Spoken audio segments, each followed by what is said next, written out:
ভাল খবৰ कि ইয়াত 30 বেডেড মডেল হস্পিটাল আজি ওপেনিং হল আৰু অহা সোমবাৰৰ পৰা OPD আৰম্ভ হ'ব।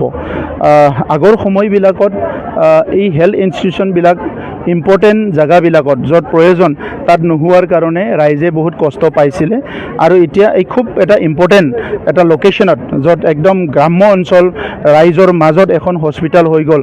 গতিকে ফকীৰগাম অঞ্চলৰ ৰাইজে ইয়াত ভাল ট্ৰিটমেণ্ট ল'ব পাৰিব আৰু ইয়াত যিবিলাক ট্ৰিটমেণ্ট নহ'ব ওচৰত মেডিকেল কলেজ হৈ গ'ল, কোকৰাঝাৰত কেঞ্চাৰ হস্পিটাল হৈ গ'ল। চ' লাহে লাহেকৈ কোকৰাঝাৰত আমাৰ হেল্থ ছাৰ্ভিচটো বহুত ভাল হৈ আহিছে। গতিকে আজি মই বিশেষকৈ আমাৰ অথৰিটিক বা ডিপাৰ্টমেণ্টক মই ধন্যবাদ জনাইছোঁ। ঘৰটো বহুত ভাল লাগিছে, সুন্দৰ হৈছে। এতিয়া দায়িত্বটো হৈছে কি আমি ইয়াতে ষ্টাফ আনিব লাগিব। ষ্টাফবিলাক অলপ শ্বৰ্টেজ আছে, তথাপিতো OPDটো তেখেতসকলে আৰম্ভ কৰিব।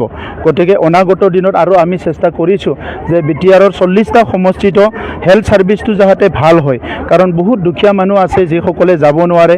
এতিয়া মুখ্যমন্ত্ৰী ডাঙৰীয়াই আমাৰ যিটো ৰেচন কাৰ্ডৰ লগতে 5 লাখ টকাৰ আয়ুষ্মান যিটো কাৰ্ড ইয়াৰ বেনিফিটটো দিছে, সেই বেনিফিটটো ৰাইজে পাব।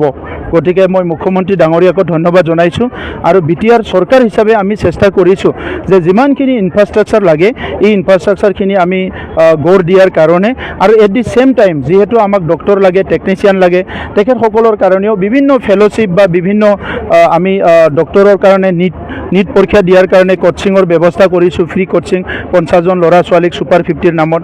আৰু এতিয়া আমি বেলেগ ছেক্টৰত আমাক টেকনিচিয়ান লাগে, বেলেগ লাগে, সেইবিলাকো আমি এপইণ্টমেণ্ট কৰিবলৈ গৈ আছোঁ। গতিকে মই আশা ৰাখোঁ যে অহা 1 বছৰৰ ভিতৰত আমি পুনৰ মেপিং কৰিব বিচাৰিছোঁ যে হেল্থ ছেক্টৰত আৰু কি কৰিব লগা আছে, এইটো সুন্দৰকৈ এই কামটো কৰি লৈ যোৱা হ'ব। সকলোলৈ শাৰদীয় শুভেচ্ছা জনাইছোঁ। দীপাৱলী আহি আছে, পোহৰৰ উৎসৱ, ইয়াৰো শুভকামনা মই আপোনালোকলৈ জ্ঞাপন কৰিছোঁ। আমাৰ হেল্থ বিভাগৰ ডাইৰেক্টৰ ডাঙৰীয়া, জইণ্ট ডাইৰেক্টৰ ডাঙৰীয়া আৰু EM ইতিমধ্যে খুব সুন্দৰকৈ এই যিখিনি কথা তেখেতসকলে ক'লে এইখিনি কাম আমি বাস্তৱত এতিয়া ৰূপায়ণ কৰিব লাগিব। কিছুমান ইতিমধ্যে ৰূপায়ণ হৈ গ'ল। মোক জইণ্ট ডাইৰেক্টৰে জনাইছে অতি শীঘ্ৰে আমাৰ হস্পিটেলখন প্ৰচলন কৰা হ'ব। অকল আমি বিল্ডিং নিৰ্মাণ কৰিলে নহ'ব, ৰাইজে ইয়াৰ সেৱা পাব লাগিব। তো সেইকাৰণে আমাৰ ডাইৰেক্টৰে কৈছে যে অহা সোমবাৰৰ পৰা ইয়াত OPD আৰম্ভ কৰিব। এটলিষ্ট যিখিনি পেচেণ্ট আমাৰ আছে তেখেতসকলক চাই পেলাই ৰেফাৰ কৰিব। মেডিকেল কলেজ হৈ গ'ল, কেঞ্চাৰ হস্পিটাল হৈ গ'ল, এই হস্পিটালবিলাকত আমাৰ কিছুমান যিবিলাক বেমাৰ আছে যদি ইয়াত নোৱাৰে সেইটো তাতে পঠাই দিব আৰু যিটো ইয়াত পাৰে সৰু সুৰা বেমাৰবিলাক ইয়াতে চিকিৎসাটো কৰা হ'ব। আমি সকলো জানো যে আমাৰ ডক্টৰৰ অলপ শ্বৰ্টেজ আছে বা যিখিনি টেকনিচিয়ানবিলাকৰ অলপ শ্বৰ্টেজ আছে, কিন্তু যিখিনি কাম আজি আমাৰ হেল্থ বিভাগে কৰি আছে আগতকৈ বহুত ভাল হৈ গ'ল। আগত আমাৰ যিবিলাক বেমাৰ, সেই বেমাৰত মৃত্যুৰ হাৰবিলাক বহুত বেছি আছিলে।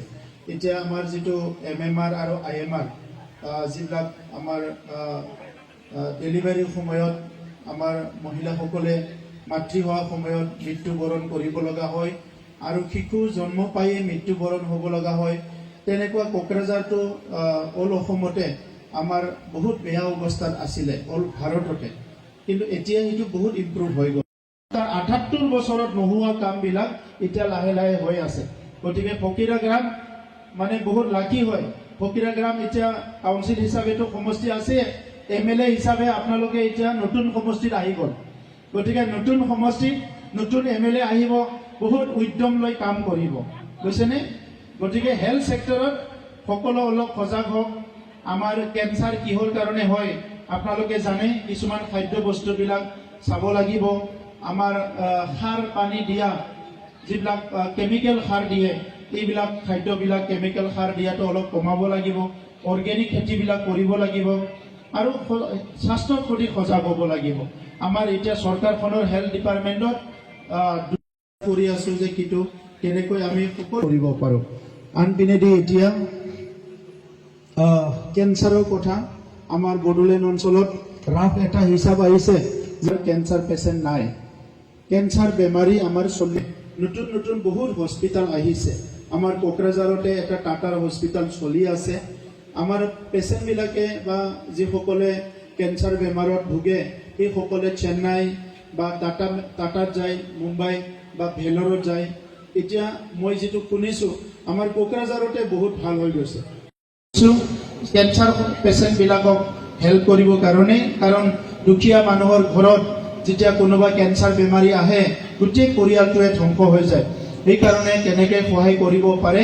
আৰু এটা আই অঞ্চল বিথাংকি বুলি আঁচনি আমি লৈছিলোঁ, এইটো কেইদিনমানৰ পিছতে আমি আৰম্ভ কৰিম, য'ত আমাৰ প্ৰেগনেণ্ট মহিলাবিলাক হাই ৰিস্ক যিবিলাক আছে তেখেতসকলক মাহে 1000 পইচা দিয়া এটা আঁচনি আছে।